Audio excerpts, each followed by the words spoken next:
Oke, kembali lagi dengan kita di podcast Rotasi obrolan seputar investasi. Oke, pertama-tama kenalin aku Agung sebagai moderator di podcast kali ini. Dan tentunya aku nggak sendirian ya. Di sini kita kedatangan tamu yang sangat amat spesial, yang dimana mungkin teman-teman beberapa ada yang udah tahu atau bahkan mungkin udah pernah berkomunikasi secara langsung.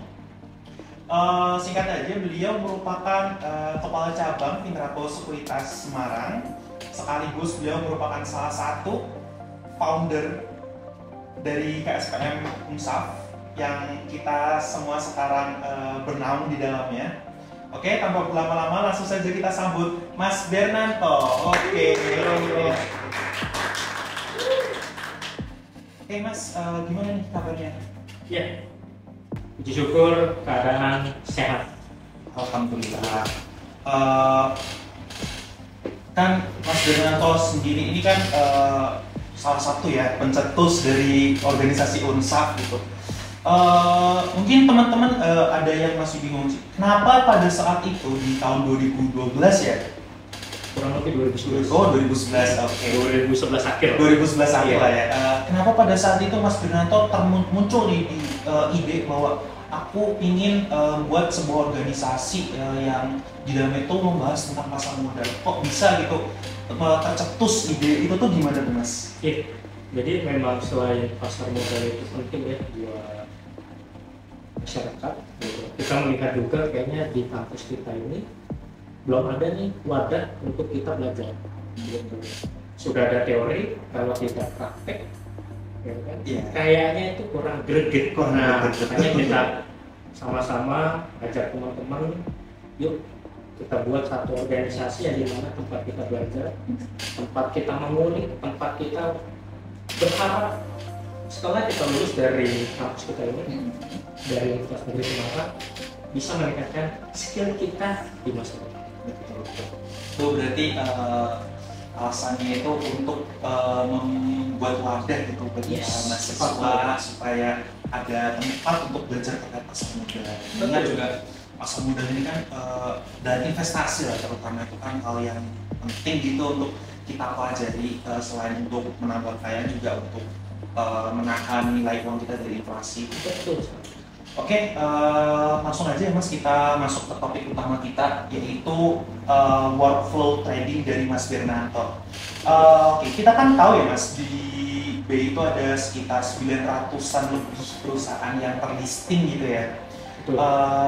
Gimana sih cara Mas Bernanto screening gitu, memilih saham yang oke dan bagus gitu, padahal kan kita tahu saham itu banyak banget ya, emitennya itu sangat amat banyak. Gimana sih cara Mas Bernanto bisa nge-pick nih satu saham yang oke dan mantep gitu untuk kita transaksi? Betul Mas. Yang jelas saya kalau memberikan satu argumen atau misalnya rekomendasi, itu biasanya itu saya melihat tujuannya buat apa. Karena seperti kayak misalnya kita mau investasi, tentu tujuannya atau alat yang kita pakai itu berbeda dengan kita trading modal, ya kan? Nah kalau buat investasi saya biasanya itu menggunakan perusahaan-perusahaan yang mayoritas itu blue chip. Oke. Ya. Jadi ibaratnya leader-leader dari sektor tersebut. Itu karena apa ya? Pasti kita butuh liquidity. Ya. Jadi kita juga butuh yang dimana perusahaan ini secara histori keuangannya sudah sehat, dan kalau kita lihat ke depan minimal itu gross profitnya tidak terlalu drop banget. Nah kalau dagang tentu prinsipnya berbeda dengan investasi. Kalau investasi mungkin saham yang kita pilih growth-nya agak pelan tapi smooth. Nah kalau dagang itu kan tergantung musim. Iya betul. Ya kan ibaratnya kalau di Indonesia ada musim mangga, ada musim pepaya. Iya. Nah sama kalau yang namanya dagang kan juga kita melihat, oh sekarang misalnya contoh bagus saham-saham komoditi nih misal, ya kita mainnya ke situ. Gitu. Jangan lagi musimnya komoditi mainnya dunia kesehatan. Jadi tentu itu screen awalnya. Habis itu baru tuh melihat lagi ke bawah. Ya kan? Misal sudah dapat komoditinya apa dulu? harus lihat, ya kan? Nggak semua saham-saham atau emiten yang di sektor tersebut itu benar-benar langsung ngaruh ke kondisinya, ya gitu. Jadi benar-benar kita harus melihat, oke, ini sudah boleh buat dagang, ya. Dan jangan lupa money manajemennya. Nah itu penting juga, kadang gini, apalagi zaman sekarang, mainnya pokoknya sekali beli langsung harus bisa naik. Ya, pengen cepat kaya gitu ya, Betul Mas. banget. Nah itu kan ada sedikit apa ya, behavior yang harus diperbaiki. Iya, betul. Ya, nah, tentu harus benar-benar diamati, karena yang namanya investasi bukan buat coba-coba. Benar-benar harus diriset, harus dilihat. Nah, setelah sudah tahu nih kok komoditinya ini, biasanya saya akan lihat ya, komoditinya misalnya batu bara. Kira-kira dari yang batu bara naik itu harga sahamnya langsung naik, emiten apa? Biasanya saya lihat dari teknikalnya. Tuh. Jadi kira-kira yang sangat berpengaruh nih apa nih, akurasinya mana? Jangan sampai kita dari perusahaan kok batu bara lagi naik nih, atau mungkin sekarang emas lagi naik, belinya perusahaan memang ada jualan emas, tapi emasnya kecil. Jadi kan tidak begitu berdampak banget tuh. Ya. Nah, ada perusahaan bagus lagi, misalnya nikel lagi naik. Nah, kita beli perusahaan yang ada jualan emas sama nikel sama mineral yang lain, itu kan tidak begitu. Iya, betul. Nah, maka dari itu biasanya saya langsung benar-benar kalau udah dapat 3, ya kalau mau all in benar-benar udah yakin aja. Oke, berarti pada intinya kalau misal kita mau terjun di dunia pasar modal, kita harus bedakan ya, kita mau investasi ataupun mau trading. Betul. Kalau misal mau investasi, berarti kata Mas Bernanto, kita lebih baik cenderung memilih perusahaan-perusahaan yang menjadi leader gitu di sektornya masing-masing. Dan ketika trading pun kita harus menganalisis narasi yang sedang tren gitu ya Mas. Contohnya kemarin emas, naikkan emas, antam sampai naik lumayan ya, 20%. Itu naruh duit 1 miliar jadi 1,5 M ya Mas? Iya, kalau masuknya segitu bisa jadi lebih ya? Bisa jadi lebih.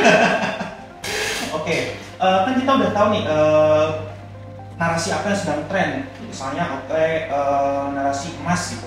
Lalu kita harus cari picking juga emiten-emiten apa sih yang benar-benar terdampak sama narasi tersebut. Lalu kita udah nemu nih, misalnya Antam. Nah, setelah kita tahu Mas, apalagi analisis yang kita lakukan, analisis teknikal lah atau yang lain? Iya Mas. Tentu pas lagi sudah dapat produknya, iya betul.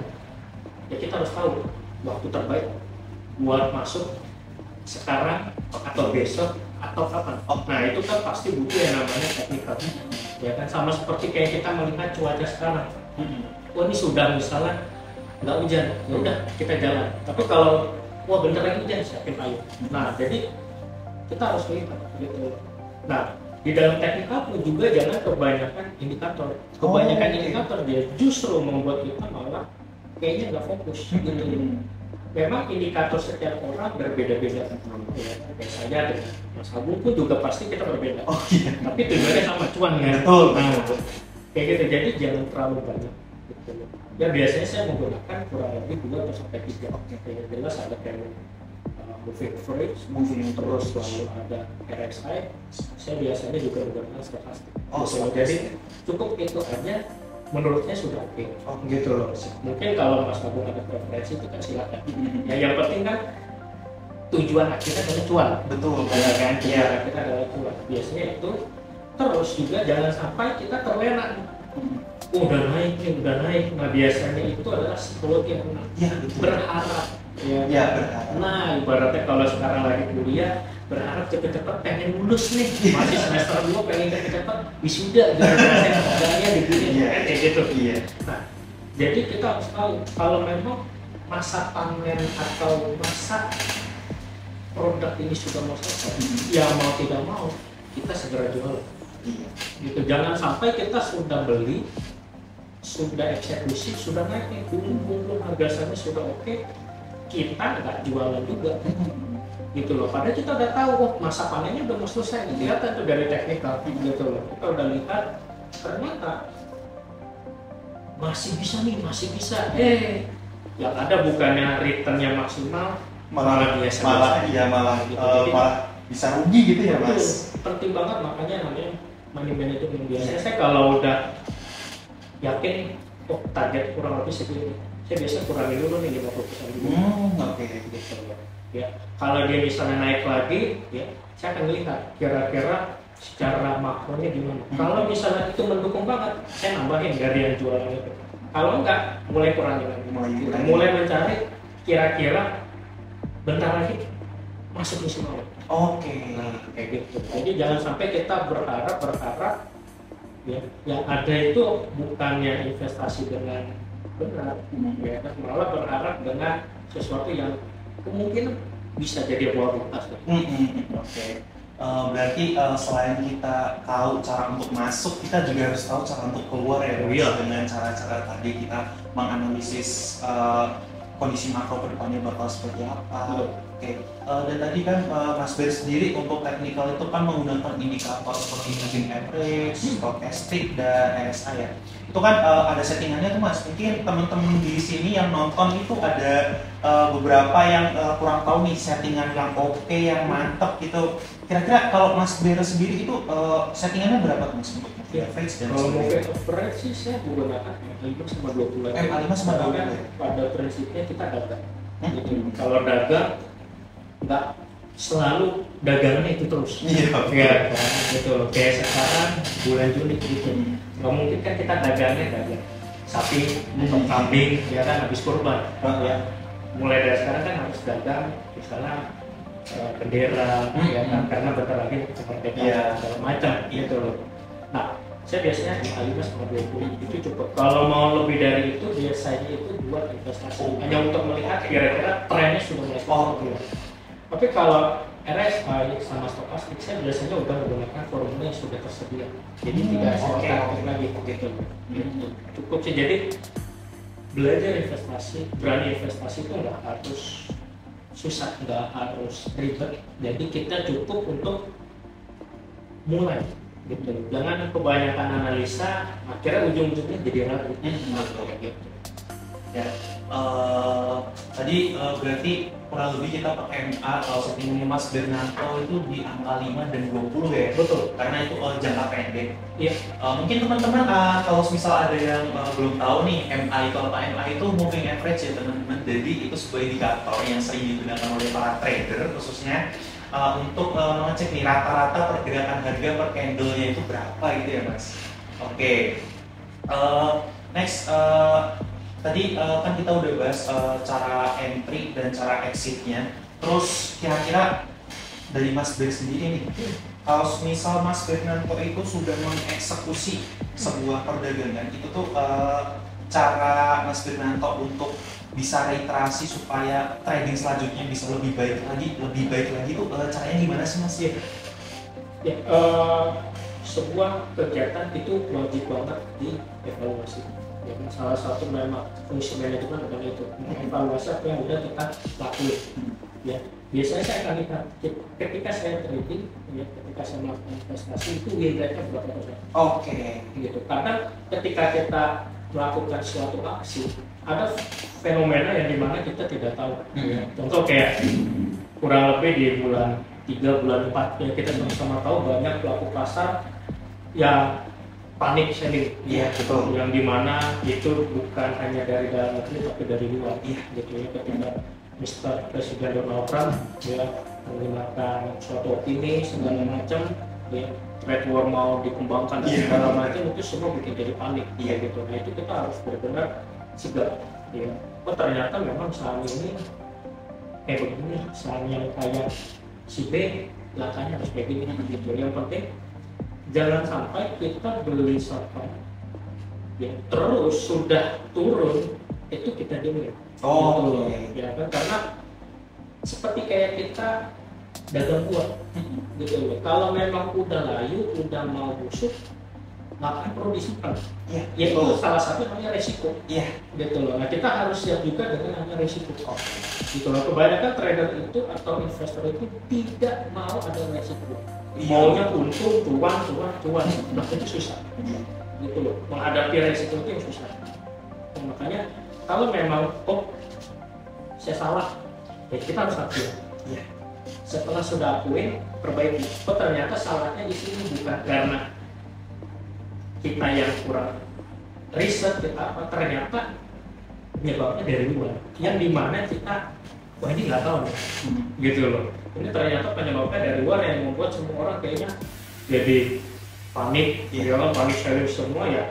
Impactnya pasti harga saham juga turun. Iya, betul. Berarti journaling ketika kita mau kegiatan trading ataupun investasi itu penting banget ya. Penting banget. Karena kita juga bisa mengevaluasi kesalahan kita di mana dan memperbaiki kesalahan tersebut di transaksi selanjutnya.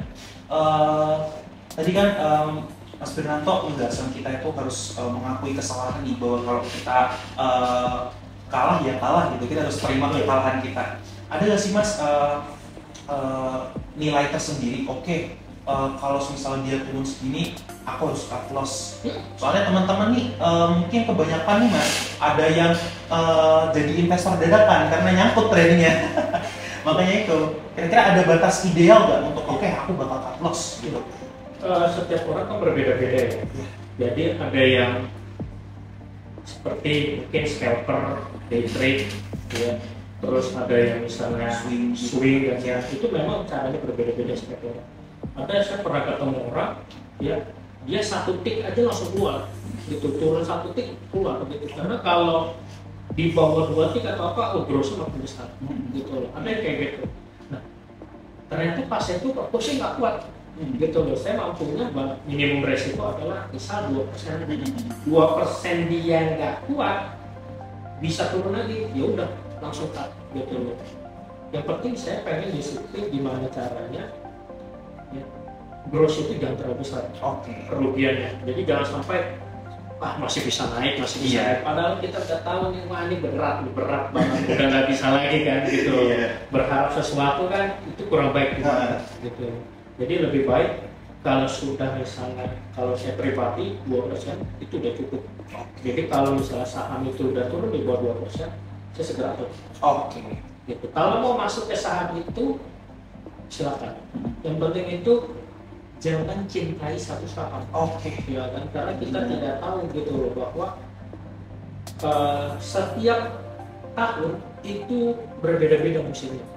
Ya kan? Kalau dulu 2020 ke bawah, ada satu saham misalnya ini terus semuanya gitu. Pas COVID kan kita sama-sama melihat bahwa semua rontok. Yang jalan ternyata sektor ini dulu, baru ini, bahkan dulu sempat ada fenomena ya digital bank. Betul. Yang dimana kita belum pernah merasakan segala macam, tiba-tiba sektor ini naik, gitu loh. Itu kan artinya kalau dulu kita masih punya, sekarang pasti sama dibanding yang turun. Betul. Nah, maka dari itu kalau misalnya sudah turun kita cut loss, benci dikit nggak masalah, tapi jangan dimusuhin. Kalau memang ada peluang lagi kita sikat lagi Mas. Berarti teman-teman yang paling penting adalah kalau kalah jangan lupa cut loss, dan yang kedua jangan jatuh cinta sama satu perusahaan ya Mas. Betul. Karena setiap tahun itu kan pasti narasinya selalu berubah-ubah ya. Betul. Mungkin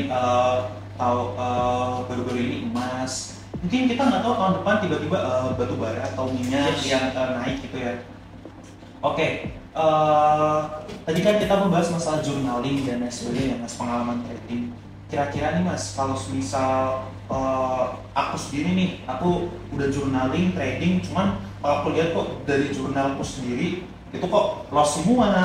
Penyebabnya itu, sedangkan penyebabnya itu aku nggak tahu gitu loh. Penyebabnya itu apa sebenarnya? Karena aku udah ngebuat sedemikian rupa setup untuk entry itu tuh gimana, ternyata udah sebaik mungkin tetap aja loss. Itu kira-kira penyebabnya apa itu Mas? Sebenarnya yang namanya trading itu kan ada seni. Betul. Kalau memang dari hati kita sudah banyak, contoh ya tadi Mas Adi sampaikan, ya saya banyak loss lebih dari stop dulu, gitu, betul. Stop. Ya kalau orang sekarang bilangnya healing dulu, refreshing dulu dan segala macam. Jangan pernah berpikir bahwa ke depan gak bakal dapat cuan besar dan segala macam. Nah, jadi mending stop, refreshing, ya koreksi banyak yang apa yang harus diperbaiki. Terus yang kedua, kalau nggak berani untuk mulai, belajar dari top simulasi dulu, atau mulai pun belinya satu lot aja dulu. Ya kan, beli satu lot terus dilihatin gitu, ya, bagaimana perkembangannya. Nah dari situ kan kita bisa melihat oh ternyata sudah mulai ada perubahan. Ya mental kita sudah makin baik, baru di situ kita mulai. Oh. Soalnya teman-teman itu banyak banget nih mas yang mereka itu ibaratnya pengalamannya itu masih sedikit. Cuman ketika mereka lihat teman-teman lain pada transaksi langsung ini merasa aku mau ikut lah, FOMO, oh ikut lah, langsung belajar all in tuh mas. Nah, itu. Nah, mungkin itu ya teman-teman yang harus dihindari ketika teman-teman mau mulai trading ataupun investing, karena ya namanya market kita nggak ada yang tahu kapan dia naik dan kapan kita turun, nggak ada yang tahu. Semua itu bisa berjalan ya selanya air mengalir lah. Cuman yang bisa kita lakuin itu ya tadi risk management kita, money management kita. Oke, mungkin kita langsung pindah ke pertanyaan dari Q&A aja sih mas. Oke, ini ada pertanyaan pertama nih mas. Role tradingnya, pakem yang udah mas temu itu gimana ya? Dan gimana proses nemuin strategi itu? Yang namanya strategi itu kan pasti sudah mengalami hasil yang cukup lama. Ya. Saya pun bisa dibilang dengan gaya trading saya sekarang itu sudah lumayan panjang ya. Ya kadang pernah loss sekian, untungnya sekian dan segala macam, itu pasti itu pengalaman gitu loh. Sekarang saya memang gaya trading itu adalah day trading, gitu loh. Jadi misalnya saya punya aset 100%, ya 100% sedikit. Nah, biasanya 80% itu saya gunakan benar-benar buat day trading. Gitu. Jadi kenapa? Satu, saya benar-benar orangnya agak gatelan, ya untuk benar-benar nyimpan, gitu. Nah, 20% itu saya gunakan buat swing. Tapi swing itu bukan dalam arti saya tambahin lagi duit, ya. Artinya 80% yang saya putar ada keuntungan, saya masukin ke. Gitu. Nah, yang saya pakai itu biasanya kalau trader sekarang itu BSJP ya. Jadi saya sering beli sore jual pagi gitu ya. Kenapa? Karena kebiasaan kita di market itu selalu ada hal-hal fenomena menjelang cross market gitu. Kadang yang tiba-tiba paginya itu langsung bisa up. Nah, saya suka kadang yang kayak begitu. Nah, kadang juga kalau misalnya benar-benar lagi fresh ya di depan monitor gitu. Jadi benar-benar ngamatin, dia menyiapkan tenaga waktu untuk benar-benar fokus di depan market. Nah, itu saya biasanya melihat yang lagi ramai apa. Nah, yang lagi ramai apa itu nggak boleh ngantri, langsung angkat, langsung atas semua. Kayak gitu. Yang penting ada keuntungan berapa, langsung angkat. Kayak gitu. Oke, berarti kurang lebih sistem trading Mas Bernanto yang udah teruji sama Mas Bernanto sendiri itu ya tadi BSJP, beli sore jual pagi. Nah, mungkin kan teman-teman itu kan ada yang ini ya Mas, kesibukannya berbeda, jadi apalagi kita kan seorang mahasiswa gitu ya mas, jadwal kita padat dan mungkin banyak tugas-tugas kuliah, dan mungkin teman-teman ada yang ada tugas project-project lain yang menyita waktu itu banyak banget. Kira-kira kalau misal terjadi seperti itu tuh, cara kita sebagai seorang mahasiswa yang waktunya strict banget lah mas, itu tuh gimana mas? Dulu Bursa Efek Indonesia ya, bersama dengan pemangku kepentingan pasar modal itu kita punya program namanya nabung saham. Jadi kurang lebih koreksi kalau saya sekitar 2017 atau 2018 dulu ada kampanye itu bisa dipakai. Jadi kalau misalnya buat teman-teman pemula semua yang masih bingung, masih ragu, ya beli aja dengan ada dana berapa itu penting setiap tahun. Gitu. Jadi beli itu, misal ada dana nih di awal bulan, itu jangan langsung tiba-tiba dihabisin buat jajan, buat keliling kemana, ya. Atau misalnya ke kafe foto-foto cantik makan lagi, kayak gitu. Itu kalau bisa dikurangin. Ya. Nah, kita lakuin itu yang sering saya terapkan kepada mahasiswa gitu. Jadi ada satu saham penting beli. Misalnya ada anggaran 100.000, ya udah beli dulu terus 100.000. Dalam satu tahun kan tuh ada yang namanya dividen. Ya kan kalau perusahaannya sehat itu bisa menghasilkan dividen. Kalau perusahaannya bagus pasti growth-nya naik. Ya kan harga saham juga pasti akan ngikut. Nah, jadi daripada kita capek-capek ngamatin, capek-capek misalnya saya nggak ada kesibukan sering ngeliatin tugas banyak banget dari dosen dan segala macam, mungkin itu salah satu referensi ya, dengan kita melakukan beli atau nabung saham terus gitu, sehingga kampanye yang sekarang itu namanya aku investor saham itu benar-benar relate. Iya kan, yang namanya investor ya tidak hanya sekali doang gitu loh. Dulu kita juga ada program yang 3P, paham, punya, tanggal. Gitu. Melanjuti dari kampanye nabung saham, sekarang itu paham, punya, tanggal, sehingga kampanye sekarang yang namanya aku investor saham itu bisa benar-benar relate karena kita sudah memahami ya, seperti kayak media sekarang bisa bikin ya, terus sudah punya nih, sudah buka rekening saham ya. Setelah itu kita harus pantau dengan cara apa? Tadi beli terus setiap bulan. Berarti mungkin teman-teman ini kan harus bisa membedakan itu mas, mana kebutuhan dan mana keinginan. Soalnya kebanyakan itu mereka nggak bisa menyisihkan uang setiap bulannya itu karena kebutuhannya udah tercukupi, cuman kan keinginan sama keinginan nggak terbatas ya mas. Nah jadi mungkin teman-teman mulai bisa membedakan mana kebutuhan dan mana keinginan, dan tadi bisa ikut sebuah program tadi ya untuk bisa mulai masuk ke dunia pasar modal walaupun dengan kesibukan yang mungkin teman-teman itu banyak banget gitu. Oke, mungkin kita kan tadi banyak banget ngobrol dan mas, mungkin kita minum dulu sih mas, biar nggak kering tenggorokannya. Oke.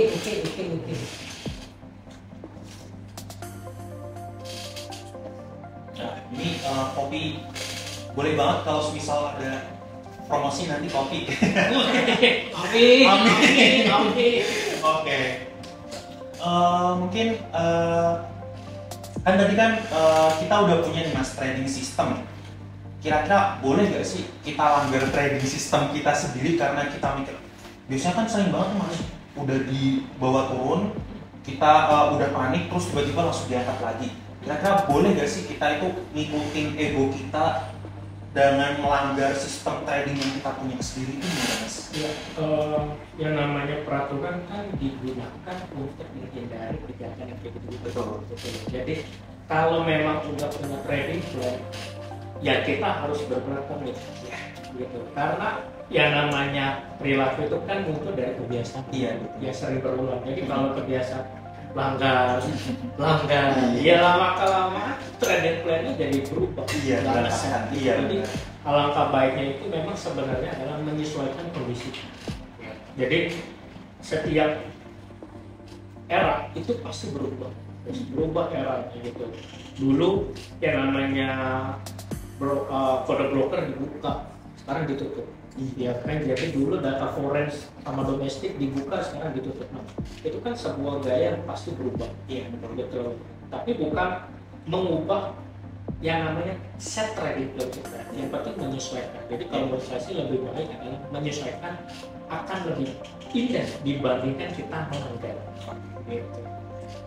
Oke, mungkin terakhir ya mas, sebelum menutup podcast kali ini, ada nggak sih mas saran, advice gitu kepada para teman-teman yang baru ingin terjun di dunia pasar modal untuk mempersiapkan diri lah minimal untuk mampu bertahan dalam jangka panjang di dunia pasar modal itu, kira-kira ada nggak mas? Yang jelas satu, bahwa yang namanya pasar modal itu kan menurut saya adalah sendiri.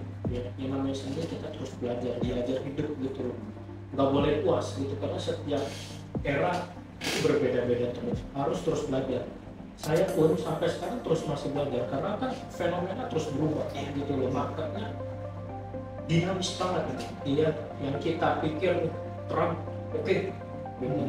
bullish nih, buset lebih cepet banget dinamis. Iya benar. Artinya kita harus tetap disiplin, tetap harus mau belajar gitu loh. Dan yang paling penting juga kita harus punya riset sendiri. Boleh dengar kata saran orang, tapi kembali lagi kita yang punya uang, kita yang harus menentukan. Artinya yang namanya investasi sekali lagi bukan buat coba-coba.